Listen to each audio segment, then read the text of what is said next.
जो पृथ्वी पर जन्म लेता है उसकी मृत्यु निश्चित है। मृत्यु इस जीवन का अटल सत्य है। शास्त्रों में कहा गया है कि व्यक्ति अपने अच्छे और बुरे कर्मों के अनुसार मृत्यु के पश्चात स्वर्ग और नरक में जाता है।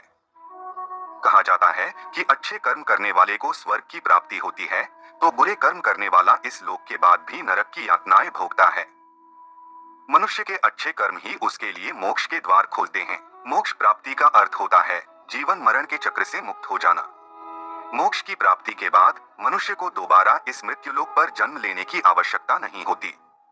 इसलिए हर मनुष्य मृत्यु के पश्चात मोक्ष की प्राप्ति करना चाहता है। शास्त्रों में कुछ ऐसे कार्य बताए गए हैं जिन्हें करने से मनुष्य के मृत्यु के समय होने वाले कष्ट कट जाते हैं। उसे इस लोक के बाद स्वर्ग में स्थान मिलता है।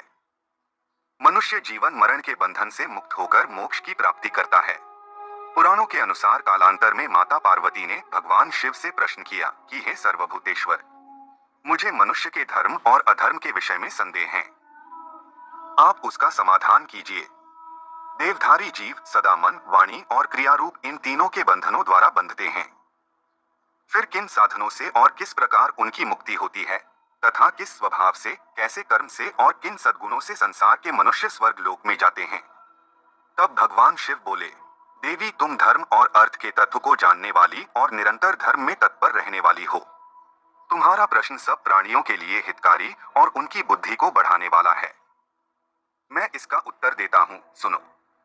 जो मनुष्य सत्य व धर्म के परायण तथा शांत हैं, जिनके सभी संशय नष्ट हो गए हैं, वह अधर्म या धर्म से नहीं बंधते। जो मन, वाणी और क्रिया द्वारा किसी की हिंसा नहीं करते तथा किसी के प्रति गलत नहीं बोलते, वे कर्म बंधन में नहीं पड़ते। जो सुशील, दयालु, प्रिय और अप्रिय को समान समझने वाले तथा शांत हैं, वह भी कर्मों से नहीं बंधते। जो सब प्राणियों पर दया रखते हैं, सब जीवों के लिए विश्वास पात्र बने रहते हैं तथा अहिंसा को अपनाए हुए हैं, वह मनुष्य निसंदेह स्वर्ग लोक को प्राप्त होते हैं।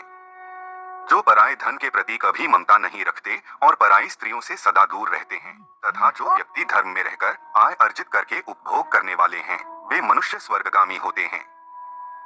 जो व्यक्ति स्त्रियों के प्रति सदा माता, बहन और पुत्री जैसा व्यवहार करते हैं, वह मानव स्वर्ग लोक में जाते हैं। जो केवल अपनी ही स्त्री के प्रति अनुराग रखते हैं तथा विषय सुखों के उपभोग में कभी अशक्त नहीं होते, पवित्र रहते हैं, वही मनुष्य स्वर्ग लोक की यात्रा करते हैं।